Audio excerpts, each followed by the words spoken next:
Hi friends, ನಾಗು ಅಡುಗೆ ಚಾನಲ್ಗೆ ಸ್ವಾಗತ. ಇವತ್ತು ನಾನು ಮಾವಿನ ಹಣ್ಣಿನ ಇಡ್ಲಿ ಮಾಡ್ತಾ ಇದ್ದೀನಿ. ಈಗ ನೋಡಿ 3 ಮಾವಿನ ಹಣ್ಣು ತಗೊಂಡಿದ್ದೀನಿ. ಹಣ್ಣು ತುಂಬ ಸಿಹಿ ಇದೆ, ಹಾಗಾಗಿ ನಾನು 3 ಮಾವಿನ ಹಣ್ಣು ತಗೊಂಡಿದ್ದೀನಿ. ಇದನ್ನ ಇವಾಗ ಸಿಪ್ಪೆ ತೆಗಿತಾ ಇದ್ದೀನಿ. ನೋಡಿ, ಈ ಥರ ಚಾಕು ತಗೊಂಡು ನಾನು ಈ ಥರ ತೆಕ್ಕೋತಾ ಇದ್ದೀನಿ.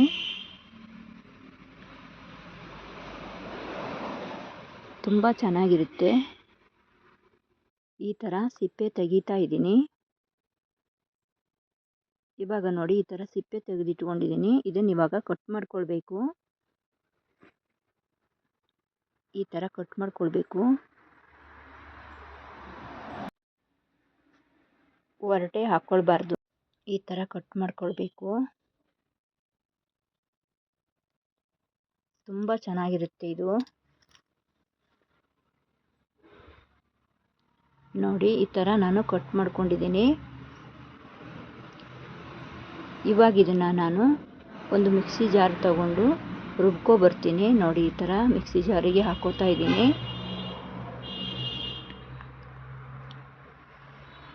ನೀರು ಹಾಕ್ಕೊಳ್ಬಾರ್ದು, ಹಾಗೇ ರುಬ್ಕೊಳ್ಬೇಕು.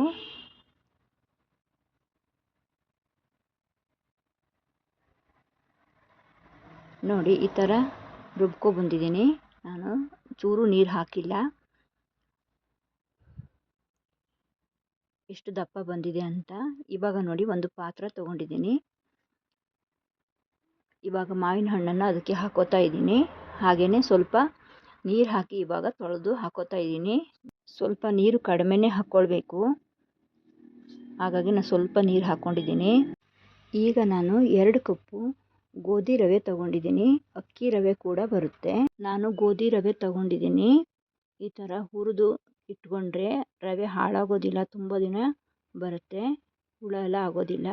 ಹಾಗಾಗಿ ನಾನು ಹುರಿದಿಟ್ಕೊಂಡಿದ್ದೆ. ನೀವು ಯಾವ ರವೆ ಬೇಕಾದರೂ ಬಳಸ್ಕೊಳ್ಳಿ. ನೋಡಿ, ಇವಾಗ 1 ಕಪ್ಪು ಬೆಲ್ಲ ಹಾಕೋತಾ ಇದ್ದೀನಿ. 2 ಕಪ್ಪು ರವೆಗೆ 1 ಕಪ್ಪು ಬೆಲ್ಲ ಕರೆಕ್ಟ್ ಆಗುತ್ತೆ. ಇದು ಹಸಿಕಾಯಿ, ಇದನ್ನು ನಾನು ಮಾದ್ರಲ್ಲಿ ಹೆರೆದಿಟ್ಕೊಂಡಿದ್ದೆ, ಅದನ್ನು ಹಾಕೋತಾ ಇದ್ದೀನಿ. ಈಗ ಅರ್ಧ ಸ್ಪೂನು ಏಲಕ್ಕಿ ಹಾಕೋತಾ ಇದ್ದೀನಿ. 1/4 ಸ್ಪೂನು ಉಪ್ಪು ಹಾಕೋತಾ ಇದ್ದೀನಿ. ಉಪ್ಪು ಕಡಿಮೆನೇ ಹಾಕ್ಕೊಳ್ಬೇಕು.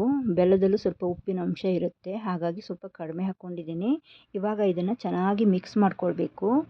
ಈ ಥರ ನೋಡಿ, ಸ್ವಲ್ಪ ಗಟ್ಟಿ ಗಟ್ಟಿ ಅನ್ನಿಸ್ತಾ ಇದೆ ನನಗೆ, ಆದರೆ ನೀರು ಹಾಕೋತಾ ಇಲ್ಲ. ಬೆಲ್ಲ ಕರಗಿದ ಮೇಲೆ ಇದು ಸ್ವಲ್ಪ ನೀರಾಗುತ್ತೆ. ಹಿಟ್ಟು ಚೆನ್ನಾಗಿ ನೆನಿಬೇಕು. ಈ ಥರ ನೆಂದ ಮೇಲೆ ಇದು ಸ್ವಲ್ಪ ಗಟ್ಟಿ ಆಗುತ್ತೆ, ಹಾಗಾಗಿ ನಾನು ನೀರು ಹಾಕೋತಾ ಇಲ್ಲ. ನೋಡಿ, ಇಷ್ಟು ಗಟ್ಟಿಯಾಗಿದೆ. ಇವಾಗ ನಾನು ಇದನ್ನು ಒಂದು 10 ನಿಮಿಷ ನೆನೆಯೋದಕ್ಕೆ ಬಿಡ್ತಾ ಇದ್ದೀನಿ. ತುಂಬ ಚೆನ್ನಾಗಿ ನೆನಿಬೇಕು. ನೋಡಿ, ಈಗ ಒಂದು ಪ್ಲೇಟ್ ಮುಚ್ಚಿ ನಾನು ಒಂದು ಸೈಡು ಇಟ್ಕೋತಾ ಇದ್ದೀನಿ. ಇವಾಗ ನೋಡಿ, ಇದು ಸ್ವಲ್ಪ ನೆಂದಿದೆ, ಸ್ವಲ್ಪ ಗಟ್ಟಿಯೇ ಅನ್ನಿಸ್ತಾ ಇದೆ. ನಾನು ಹಾಗಾಗಿ ಒಂದು ಅರ್ಧ ಕಪ್ಪು ನೀರು ತೊಗೊಂಡಿದ್ದೀನಿ. ಇವಾಗ ನೀರು ಹಾಕ್ಕೊಳ್ತಾ ಇದ್ದೀನಿ. ನೋಡಿ, ಚೆನ್ನಾಗಿ ಇದನ್ನು ಮಿಕ್ಸ್ ಮಾಡಬೇಕು. ಇವಾಗ ಅಷ್ಟು ನೀರು ಹಾಕ್ಕೊಂಡಿದ್ದೀನಿ. ಸ್ವಲ್ಪ ಸ್ವಲ್ಪನೇ ಹಾಕಿ ನಾವು ಮಿಕ್ಸ್ ಮಾಡ್ಕೊಳ್ಬೇಕು. ತುಂಬ ತೆಳುವಾದರೂ ಚೆನ್ನಾಗಿರಲ್ಲ, ಹಾಗಾಗಿ ನಾನು ಸ್ವಲ್ಪ ಸ್ವಲ್ಪ ಹಾಕಿ ಈ ಥರ ಮಿಕ್ಸ್ ಮಾಡ್ಕೊಂಡಿದ್ದೀನಿ. ನೋಡಿ, ಇವಾಗ ಕರೆಕ್ಟಾಗಿದೆ.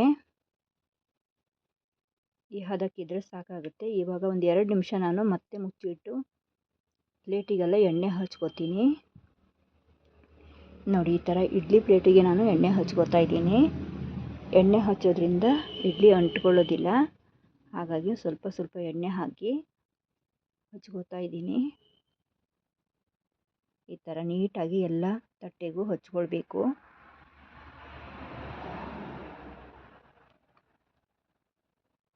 ನೋಡಿ, ಇವಾಗ ನಾನು ಇಡ್ಲಿ ಹಾಕೋತಾ ಇದ್ದೀನಿ. ಸ್ವಲ್ಪ ಕಡಿಮೆ ಹಾಕಿದ್ದೀನಿ. ಇವಾಗ ನಾನು ಮತ್ತೆ ಹಾಕಬೇಕು.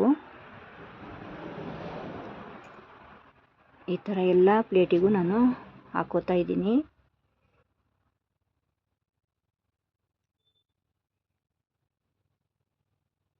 ಈ ಥರ ಹಾಕ್ಕೊಂಡಿದ್ದೀನಿ. ಇದು ಈಗ ಸ್ವಲ್ಪ ಕಡಿಮೆ ಅನ್ನಿಸ್ತಾ ಇದೆ, ಹಾಗಾಗಿ ಮತ್ತೆ ಒಂದು ಸ್ವಲ್ಪ ಹಾಕೋತಾ ಇದ್ದೀನಿ. ಈ ಥರ ಹಾಕೋತಾ ಇದ್ದೀನಿ. ನೋಡಿ, ಈ ಥರ ಹಾಕ್ಕೊಂಡಿದ್ದೀನಿ. ಇವಾಗ ನಾನು ಅದೇ ಥರ ಮತ್ತೊಂದು ಪ್ಲೇಟಿಗೂ ಅದೇ ಥರ ಹಾಕೋತಾ ಇದ್ದೀನಿ. ಈಗ ನೋಡಿ ಇಡ್ಲಿನ ಬೇಯಿಸೋಕೆ ಇಟ್ಕೋತಾ ಇದ್ದೀನಿ. ನಾವು ಹಲಸಿನಹಣ್ಣಿನ ಕಡುಬು ಮಾಡ್ಕೊತೀವಲ್ಲ ಆ ಥರ ಬೇಕಾದರೂ ಮಾಡ್ಕೊಳ್ಬೋದು, ಅದು ಕೂಡ ತುಂಬ ಚೆನ್ನಾಗಾಗುತ್ತೆ. ನಾನು ಇಡ್ಲಿ ಮಾಡ್ಕೊಂಡಿದ್ದೀನಿ, ತುಂಬಾ ಚೆನ್ನಾಗಾಗುತ್ತೆ ಆ ಥರ ಮಾಡಿಕೊಂಡ್ರು. ನೋಡಿ ಈ ಥರ ನಾನು ಬೇಯಿಸೋಕೆ ಇಟ್ಕೊಂಡಿದ್ದೀನಿ. ಇವಾಗ ಇದಕ್ಕೆ ನಾನು ಇಡ್ಲಿ ಪ್ಲೇಟನ್ನು ಮುಚ್ಚಿ 10 ನಿಮಿಷ ಚೆನ್ನಾಗಿ ಬೇಯಿಸ್ಕೊಳ್ಬೇಕು. ನೋಡಿ ಈ ಥರ ಮುಚ್ಚಿ ಇಡ್ತಾ ಇದ್ದೀನಿ. ತುಂಬ ಚೆನ್ನಾಗಿ ಆಗುತ್ತೆ ಈ ಕಡುಬು ಇಡ್ಲಿ. ನೋಡಿ ಇವಾಗ ಚೆನ್ನಾಗಿ ಬೆಂದ್ಕೊಂಡಿದೆ. ಇವಾಗ ಪ್ಲೇಟ್ ತೆಗಿತಾ ಇದ್ದೀನಿ. ನೋಡಿ ಎಷ್ಟು ಚೆನ್ನಾಗಿ ಬಂದಿದೆ ಅಂತ.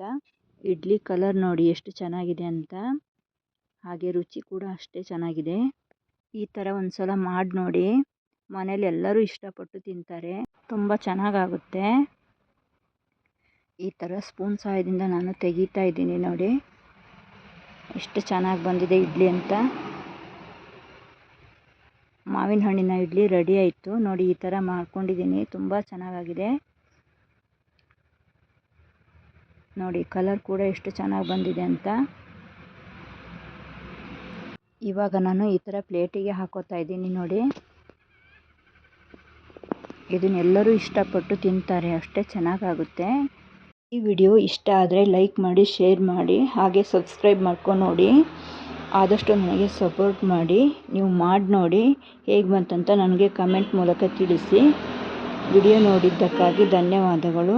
Thank you friends.